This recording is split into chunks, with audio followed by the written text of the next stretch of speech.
کی چوٹ پر کہہ سکتے ہیں کہ اگر دین صحیح اصلی شکل و صورت میں موجود ہے تو وہ دین ہے جو امام اہل السنہ والجماعہ امام احمد بن حنبل رحمۃ اللہ علیہ کا، وہ دین ہے جو امام اہل السنہ والجماعہ امام ابو حنیفہ رحمۃ اللہ علیہ کا، وہ دین ہے جو امام شافعی رحمۃ اللہ علیہ کا، وہ دین ہے جو امام دار الہجرہ امام مالک رحمۃ اللہ علیہ کا دین، تابعین کا دین، صحابہ کا دین، جس دین کے اوپر ہم موجود ہیں الحمدللہ۔ آؤ ہم دنیا کے سامنے صرف چیلنج ہی نہیں کرتے، درخواست کرتے ہیں، ریکویسٹ کرتے ہیں، اور لوگوں کے کانوں اور سماعتوں کو ہم زحمت دیتے ہیں کہ یا لوگوں کوئی ایک مسئلہ ایمان کا، کوئی ایک مسئلہ عقیدے کا، کوئی ایک مسئلہ عمل کا قرآن اور سنت کے خلاف بتلا دو، رب کعبہ کی قسم ہے سورج بعد میں ڈوبے گا، توبہ پہلے کرنے کے لیے تیار ہے انشاءاللہ تعالی۔ آؤ ہم کچی گولیاں کھیلنے والے لوگ نہیں ہیں، ہاں قرآن و سنت ہمارا دستور ہے، منشور ہے، ہم ائمہ رحمہ اللہ کے گستاخ نہیں، گستاخ تم، اولیاء کرام کے گستاخ نہیں تم، ہماری گستاخیاں تم کرتے ہو، اسی لیے اللہ کا عذاب تمہارے اوپر آ رہا ہے، ہمیں گالیاں دیتے ہو اسی لیے اللہ کا عذاب آ رہا ہے، کیونکہ اہل الحدیث کا بچہ اللہ کا ولی ہوتا ہے، بولو اللہ کا ولی ہوتا ہے، وہ اولیاء الرحمن میں اس کا شمار ہوتا ہے، وہ شیطان کا ولی مشرک ہوتا ہے، شیطان کا ولی شیطان پرست ہوتا ہے، شیطان کا ولی اور دوست وہ ہوتا ہے جو شیطان کے کہنے پر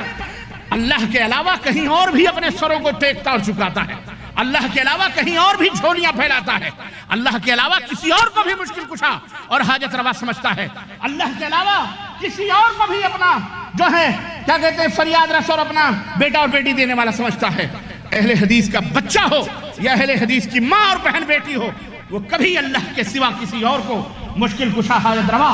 سمجھ سکتی ہرگز نہیں، اور نہ ہی امام اعظم حکیم الامت حضرت محمد رسول اللہ صلی اللہ علیہ وسلم کے سوا کسی کو ہم اپنا رہبر سمجھتے ہیں، رہنما سمجھتے ہیں، ہم سب کو انہی کا تابعدار سمجھتے ہیں، مولانا منیر قبر ہو، مولانا مختار مدنی ہو، یا مولانا یاسین جابری ہو، یا توصیف الرحمان ہو، یا فلانے ہو یا ٹھکانے ہو، کوئی بھی ہو، قرآن و سنت کے مطابق جب تک مسئلے بتاتے رہیں گے ہم تسلیم کرتے رہیں گے، جہاں قرآن و سنت کے خلاف ہوں گے ہم ان کی بات انہی کے اوپر لوٹا دیں گے، ہم ہرگز تسلیم نہیں کریں گے۔ اس لیے میرے عزیزوں یہ بات اچھی طرح سے آپ کے ہمارے دماغوں میں آ جانی چاہیے کہ عمل وہ سچا اور پکا ہوگا، صالح ہوگا جو حضرت محمد رسول اللہ صلی اللہ علیہ وسلم کی سنت کے مطابق ہوگا، کم ہو چلے گا، زیادہ مطلوب بولو ہاں، یہ نہیں کہ 20 ہی ہو، نہیں 8 اللہ کے نبی نے پڑھے، 50 وقت کی بھی اللہ کے نبی نے، اللہ تعالیٰ نے کہا میرے نبی لے جاؤ 5 وقت کی لے جاؤ، 50 وقت نہیں ادا کر پائیں گے نا، لیکن اللہ نے کیا کہا، وہ 50 کا ثواب میں نے 5 ہی میں رکھ دیا ہے، اللہ 50 کا ثواب کس میں رکھ دیا، ہزارہ ہے نا، اللہ ہم سب کو توفیق عطا فرمائے، بولو آمین۔ مینا میں جاؤ گے، حرم شریف بغلی میں 8-9 کلومیٹر ہے، آتے 4 رکعت پڑھ لو، لیکن تم مینا میں گئے ہو، وہاں حکم ہو رہا ہے اے حاجیو مینا میں آئے ہو،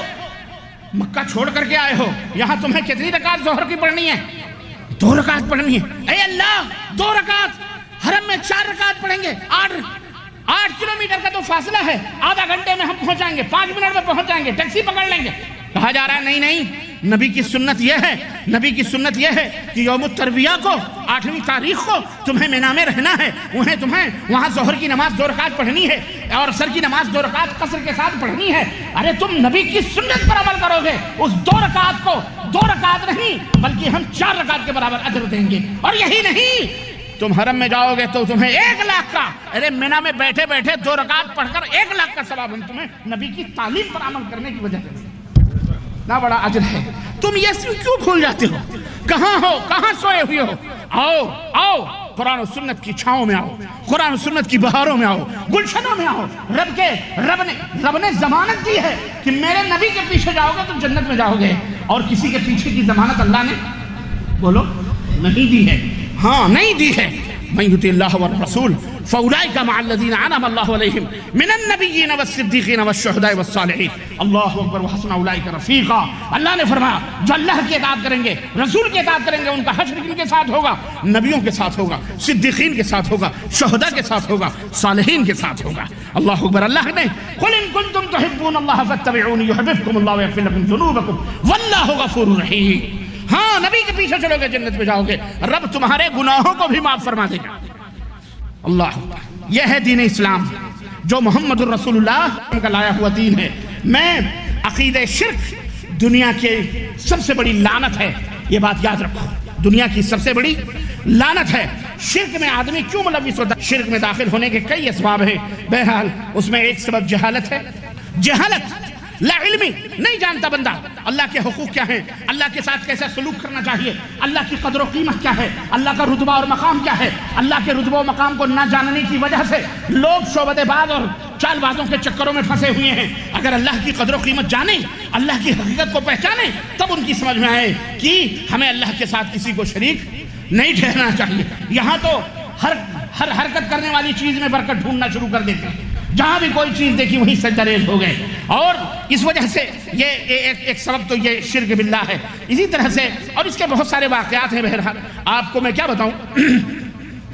اپنے ملکوں کے اندر دیکھ لو آپ، ایک سے ایک نمونے اخبارات اٹھا کے دیکھیے آپ،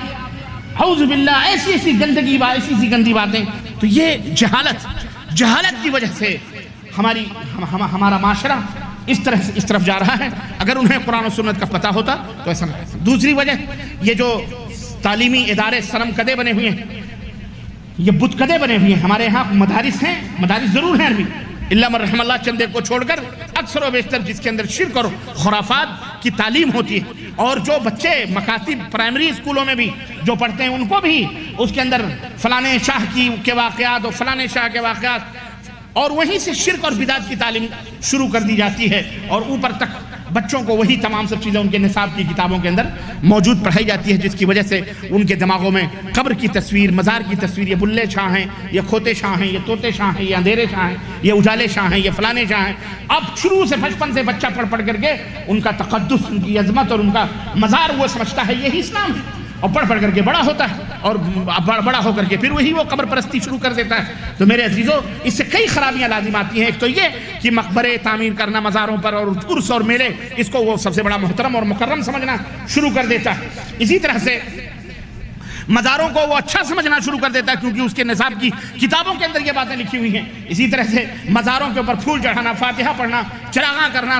کھانا وغیرہ تقسیم کرنا، اس کو بھی وہ اچھا سمجھنا شروع کر دیتا ہے بچپن ہی سے۔ اسی طرح مزاروں کو اور مقبروں کے اوپر جو کچھ بھی قوالیاں ہوتی ہیں اور جو کچھ بھی دعائیں پڑھی جاتی ہیں، وہ تمام سب چیزوں کو وہ سمجھتا ہے یہی اسلام ہے۔ اس طرح سے مرے ہوئے بزرگوں کے تعلق سے جو عقیدہ رکھا جاتا ہے، یہ بیٹا دیتے ہیں، یہ بیٹی دیتے ہیں، یہ خانقاہی دین والوں نے جو پھیلایا ہوا ہے، میں عرض یہ کر رہا ہوں کہ تعلیمی ادارے بھی اس کے اندر فل سپورٹ کرتے ہیں الحمدللہ، کہ بہت سارے ایسے منفی پہلو جو اسلام کے سراسر خلاف ہیں ان کو کاٹ کر کے یوٹیوب کے اوپر بھی ڈالا گیا ہے، جس سے بہت سارے لوگ اللہ کے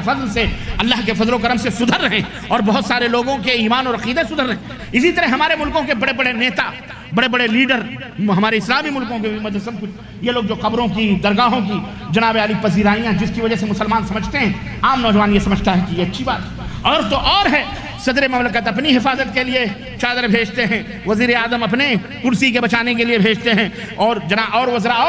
اور یہی نہیں، اچھا ہو یا برا ہو سب وہاں چادر چڑھانے جاتے ہیں۔ ہیرو جاتا ہے اپنے فلم کے پروڈکشن کے لیے کہ ہماری فلم ہٹ ہو جائے، ہیروین جاتی ہے جو ناچ گا کر کے وہاں جاتی ہے، خواجہ صاحب کے مزار کے اوپر چادر چڑھا کے آتی ہے۔ آپ نے دیکھا ہے؟ کبھی نہیں کیا؟ آپ نے دیکھا ہوگا، یاروں نے بھی دیکھا ہوگا۔ میں تم سے ایک سوال کرتا ہوں کہ خواجہ صاحب برائی پھیلانے آئے تھے یا برائی مٹانے آئے تھے؟ بولو۔ میں زبان سے کچھ اور نہیں کہنا چاہ رہا، آپ خود سوچو، آپ کو غیرت نہیں آتی، شرم نہیں آتی کہ خواجہ صاحب کی قبر پر کون جا رہا ہے اور کس نیت سے جا رہا ہے؟ وہ گانا ہٹ کروانے جا رہا ہے، وہ اپنی ناچ ہٹ کروانے جا رہی ہے، وہ اپنی کمر اور ڈینس ہٹ کروانے جا رہی ہے، وہ اپنی فلم ہٹ کروانے جا رہا ہے، وہ فحاشی بے حیائی کو فروغ دے رہے ہیں خواجہ صاحب۔ آپ کہنا کیا چاہتے ہیں کہ خواجہ معین الدین چشتی کا وجود تمام برائیوں کو پھیلانے کے لیے تھا؟ آپ گستاخ نہیں ہیں؟ آپ سے بڑھ کر گستاخ کون ہو سکتا ہے؟ آپ ٹوپیاں پہناتے ہیں لوگوں کو، آپ چادریں پہناتے ہیں ہزاروں کے لاکھوں کے قاتلوں کو، آپ پگڑیاں باندھتے ہیں، آپ ان کے جلسوں میں جاتے ہو، دستار باندھتے ہو کہ ٹوپی پہن لو اعلیٰ حضرت۔ کس کس کو تم نے ٹوپی پہنائی؟ پوری امت کو ٹوپی پہنایا ہوا ہے۔ اب نہیں پہنا سکے بیٹا تو اپنے ہی بھائی کو نہیں پہنا سکے۔ یہ دیکھو، یہ مسلمان ہیں جنہیں دیکھ کے شرمائے یہود ذلیل ہو رہے ہوں گے، اللہ کے ساتھ رہو گے، کبھی انشاءاللہ ذلیل ہو سکتے نہیں ہوگے۔ اللہ عزت عطا فرمائے گا، اللہ ہی سب کچھ حفاظت کرنے والا ہے۔ لیکن ان خانقاہوں کے ساتھ جڑو گے جہاں چرس ہے، جہاں طوائفیں مجرا کرتی ہیں، جہاں بھنگڑے ہیں، جہاں قوالیوں کے ڈانس ہے، جہاں کفر ہے، جہاں سب کچھ ہے۔ اور نہرو نے کہا تھا کسی موقع پر، جب اجمیر کے میلے کو دیکھا تو نہرو نے کہا تھا کہ جاؤ یہاں سب کچھ ہے، اگر ان سے ڈرنے کی ضرورت نہیں ہے، ان سے ڈرنے کی ضرورت نہیں ہے، کیونکہ یہ ہمارے لیے مضر نہیں ہے، یہاں سب کچھ ہوتا ہے، صرف اللہ کی پوجا نہیں ہوتی، سب کچھ ہوتا ہے۔ یہ آج ہم کر رہے ہیں، آپ بتاؤ یہ اسلام ہے؟ یہ خانقاہی اسلام ہے۔ یہ کون سا اسلام ہے؟ ہاں کہ ذرے ذرے میں اللہ ہے، وہاں بھی اللہ، یہاں بھی اللہ، ہر جگہ اللہ، مندر میں بھی اللہ، مسجد میں بھی اللہ، ہم ارے بہت ساری چیزیں میرا